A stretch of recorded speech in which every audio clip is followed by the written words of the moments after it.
the Canadian Reviewer, and welcome to a new video review presented by the Transformers fan page. And it comes across sometimes where a repaint is actually a good thing. I mean, look at Cyberfire Bumblebee. That's a Bumblebee and a repaint.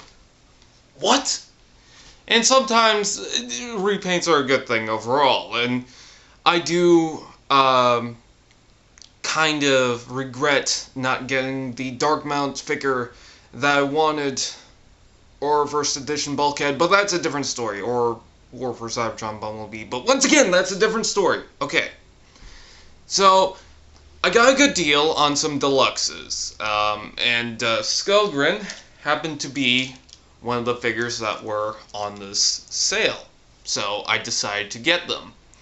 And who is Skullgrin, you might ask? A frickin' scaredy cat! You'll figure out why that drives me nuts in a bit. I think he's from Headmasters or something. I don't know. Anyways, let's just take a closer look at this. Figure. So let's go to the close-up. So here's the figure in the alt mode, and the French name for this guy, actually the French-Canadian name for this guy is Cartman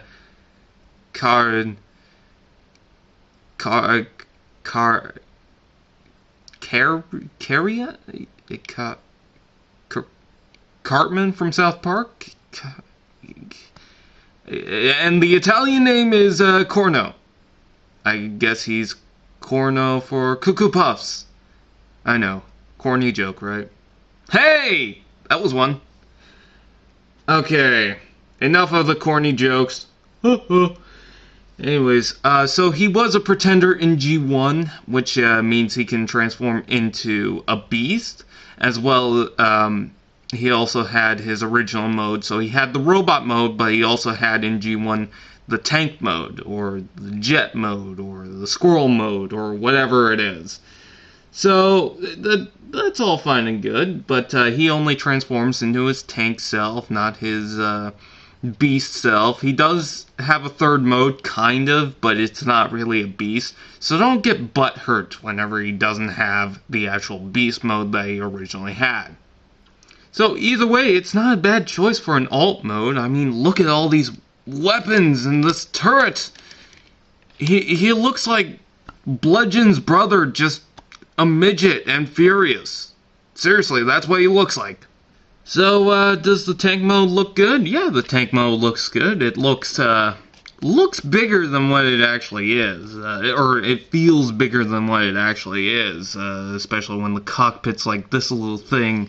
It just feels huge, but it also feels like it should be a lot bigger. But remember, for a time, Generations was only deluxes, so this is not bad. This is definitely not bad.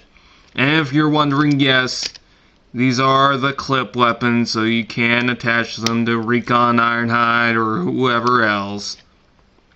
So that's good. But you can also put weapons on him, as he's got multiple clips everywhere, because, you know, he just wants to grasp a hold of all the weapons out there and not use it. I'll tell you all about that in the robot mode. Speaking of which, why don't we get into his third mode? So here's his not actual third mode, which is like this little turret thing. And what? Like, what's the point of this? He's already got his tank mode. What's the point of this? I guess it's for kids to play along with it. I guess the handles are easier to play around with. There's really no point to this. Just to add a third mode. It's a turret. I think a tank is fine enough, so what's the point of this? I don't know. It's like the Mixmaster third mode. Why doesn't he just have a gun? So even though the third mode is I like the tank mode, and the third mode's not bad. I just figure that the tank mode is fine enough. In fact, they didn't even put the third mode in the instructions, so we can just ignore that. There's something else that needs to be ignored, and I feel needs to be shared. We'll talk about that in robot mode, as I keep saying. You probably guessed it already, but let's just move on. And here's him in robot mode. Now, I just want to get this right off the bat, that his face looks like something from Hellboy crossed with a goat from Skyrim. Just wanted to make that point. That's not the big thing that really bugs me about this guy. Alright, let's go through some of the good stuff. The bad stuff is not... It is terrible, but doesn't really affect the figure. So if you're thinking that you're just not going to buy this figure, I'd still recommend it. You know, this isn't really a fault on the toy itself. You can still enjoy it. It's just a problem... We'll get to that. Anyways, he's got a pretty nice look to him for being a repaint. I mean, the original mold was great, but I think this one outdoes it a little bit more, just because it's got a more military color, and just overall, it looks great. I love that Skyrim head thing, and he's got a lot of red, which is cool, even though it should have been a different color. He's got these patterns, which I don't know what that means. I think it has something to do with the Da Vinci Code. I don't know. But he's got a lot of weapons, which is great. I've seen the pickaxe being stored on the back. And I've actually seen the gun being held into the hand. I've actually attached it to the thumb, and it seemed to work. Now, this is great and all, but here's my problems. Number one is that the backpack likes to detach, and it's very loose, and even likes to come off the ball joints. Now, with that being said, that's my only real gripe about the toy itself, that and these cracks on the legs.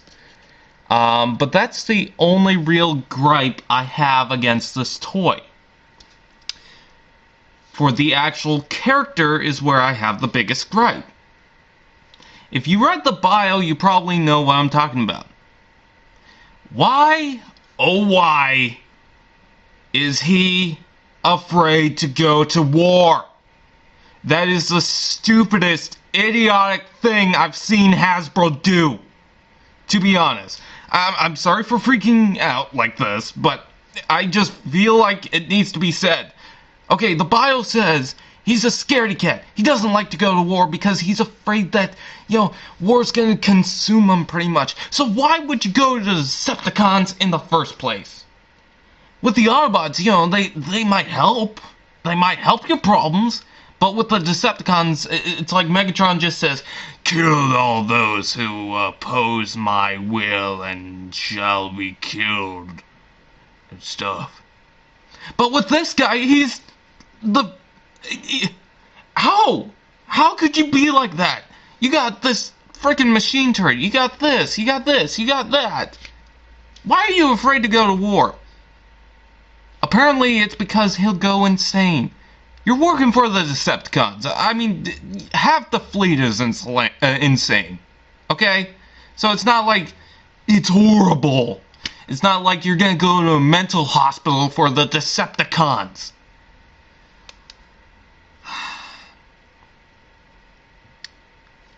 That being said, sorry to freak out on you guys. I just felt like that needed to be said. He's got a lot of clip points, which is great. The weapon's loose, unfortunately, but everything else is great. Except for that stupid bio!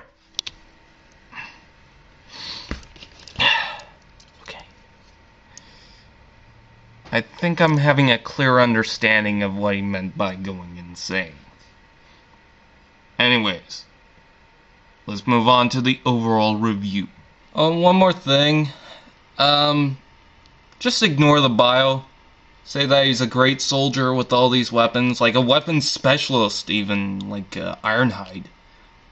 But there's one thing. Why? Okay, let's go to the overall review. So, what I highly recommend, Skullgrin. Yeah, if you can ignore the bio.